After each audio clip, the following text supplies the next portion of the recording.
Un délicieux biscuit type meringué que je vous propose aujourd'hui, qu'on appelle donc biscuit éponge, et d'ailleurs c'est aussi au programme du CAP pâtissier au niveau du pôle 1. Même si vous passez pas l'examen, restez bien jusqu'à la fin, vous allez découvrir une recette simple et parfaitement délicieuse.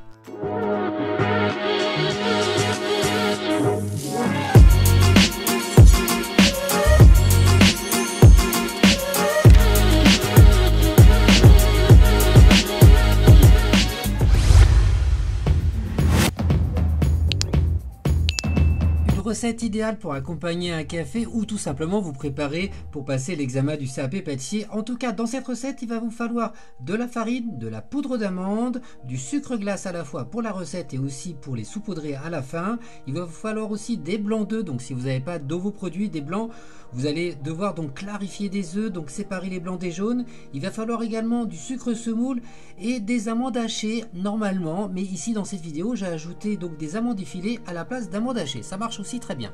Allez, top chrono pour réaliser cette recette ultra rapide et ultra simple. Préchauffez votre four tranquillement, je vous dirai tout ça en description en termes de température.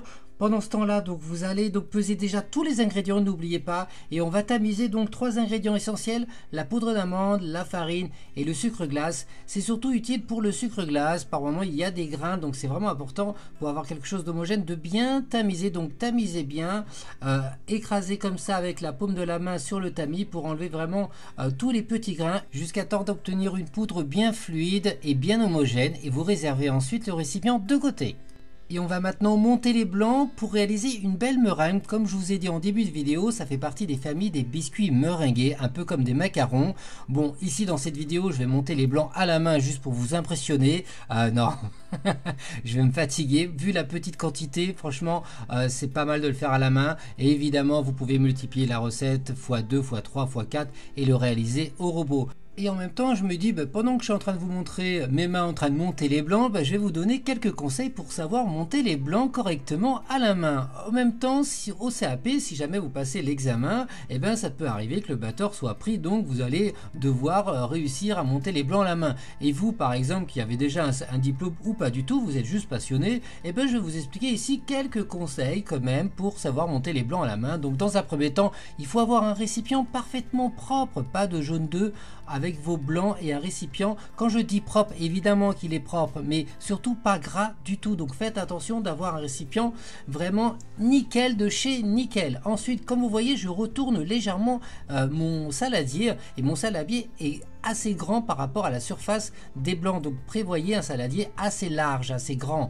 Et ensuite, tout simplement, vous avez juste à fouetter, donc faites attention. L'objectif, c'est d'incorporer de l'air dans les blancs. Les blancs d'œufs ont cette faculté d'emprisonner les molécules d'air, et vous faites ça tranquillement jusqu'à temps de voir les sillons du fouet. Donc le blanc va épaissir, et c'est seulement à ce moment-là que vous allez pouvoir donc ajouter progressivement ou tout d'un coup le sucre semoule, mais sur toute la surface. Et ensuite vous continuez le geste pour fouetter, mais vous allez tout simplement aller beaucoup plus vite pour pouvoir serrer les blancs. Vous allez donc sentir dans votre poignet quelque chose de plus lourd, de plus dense, et tant mieux, ça veut dire que les blancs commencent vraiment à être fermes, et vous allez faire ça jusqu'à temps d'obtenir un bec d'oiseau ou un petit bec d'oiseau. Pour cette recette, ça suffit largement. Et voilà le petit cours sur comment monter les blancs à la main. Franchement, je pense que ça mérite bien un pouce vers le haut, et abonnez-vous évidemment à ma chaîne. Allez, on reprend la recette. Vous voyez là, j'ajoute l'ensemble de mes poudres tamisées sur la meringue. Je fais juste attention de répartir le poids sur toute la surface, et ensuite je prends ma maryse et je vais mélanger de l'intérieur à l'extérieur en commençant par le centre. Je mélange de l'intérieur à l'extérieur en commençant par le centre. Ce geste-là, c'est un geste métier. Il est extrêmement important de bien le maîtriser et de le comprendre. Avec ce type de mélange, ça me permet d'intégrer l'ensemble des poudres à ma meringue sans faire retomber mes blancs. Et c'est parti maintenant pour le dressage. Alors qui dit dressage dit régularité, et pour ce faire je vous encourage donc d'utiliser une douille, la douille numéro 10. C'est justement la douille que je vous montre à l'écran. Vous allez évidemment prendre une plaque de cuisson, donc pour cette recette une plaque ça va suffire largement, mais vous pouvez évidemment multiplier par 2 ou 3 les quantités pour pouvoir faire plusieurs plaques, et d'ailleurs ça sera peut-être plus simple pour vous pour monter les blancs au robot. Donc comme vous voyez aussi au premier plan, j'ai des amandes effilées. Vous pouvez utiliser des amandes hachées, c'est nettement plus simple pour pouvoir les finir à la fin, vous verrez. Les amandes effilées, c'est très intéressant, ça donne une texture différente des amandes hachées, moi j'aime beaucoup, mais en revanche c'est un petit peu plus délicat pour pouvoir à la fin les parsemer, vous verrez ça juste après. Mais avant cela, on va procéder au dressage. Alors qui dit dressage, encore une fois, dit régularité. Je vous encourage, quand vous dressez donc vos biscuits, ça peut être des macarons ou autres, de compter dans votre tête 1, 2, 1, 2, 1, 2. On passe, on change de ligne. 1, 2, 1, 2, 1, 2, 1, 2, 1, 2. En comptant de cette manière dans votre tête, ou pourquoi pas même à voix haute, vous allez donc obtenir beaucoup plus de régularité dans vos gestes.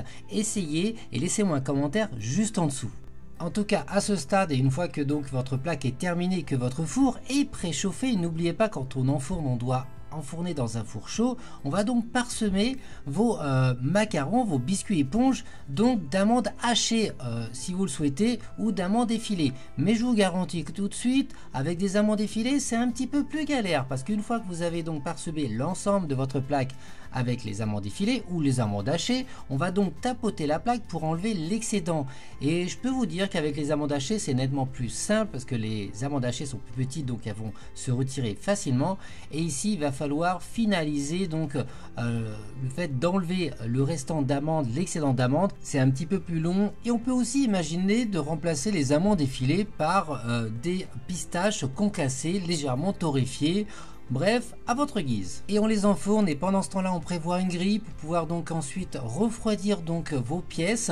On enlève évidemment donc le papier cuisson qu'on pose donc sur une grille. Le temps de cuisson est assez variable, ça peut durer 10-15 minutes, un peu moins, un peu plus, c'est vraiment par rapport à votre four. Moi je les ai cuits à 180 degrés pendant 12 minutes. Vous allez tout simplement les tester, ce qui est important, une belle coloration au-dessus et également en dessous. Une fois que c'est terminé, donc vous laissez refroidir pour les finir ensuite avec du sucre glace. Donc vous saupoudrez tout simplement vos biscuits éponges avec du sucre glace de façon uniforme. Et c'est terminé. Après, pour la finition, vous avez un peu le choix. On peut très bien faire des biscuits éponges à la framboise avec de la framboise pépin que vous pouvez faire vous-même. Framboise pépin, vous mettez un temps pour temps de framboise et de sucre. Vous cuisez tout ça dans votre casserole jusqu'à 105-106 degrés pour que ça soit plus épais, et ensuite vous l'ajoutez dans un plat, filmé en contact, vous laissez refroidir pendant au moins 2-3 heures, et après vous allez voir, vous allez pouvoir donc l'utiliser. Ou alors vous achetez tout simplement une bonne confiture et vous allez donc après les souder comme des macarons, et c'est terminé. On peut aussi imaginer de remplacer la confiture par une ganache au chocolat. Et voilà pour cette délicieuse vidéo. Je vous encourage à faire ces biscuits éponges, 15 minutes de réalisation maximum. Régalez-vous bien et à très vite. Thank you.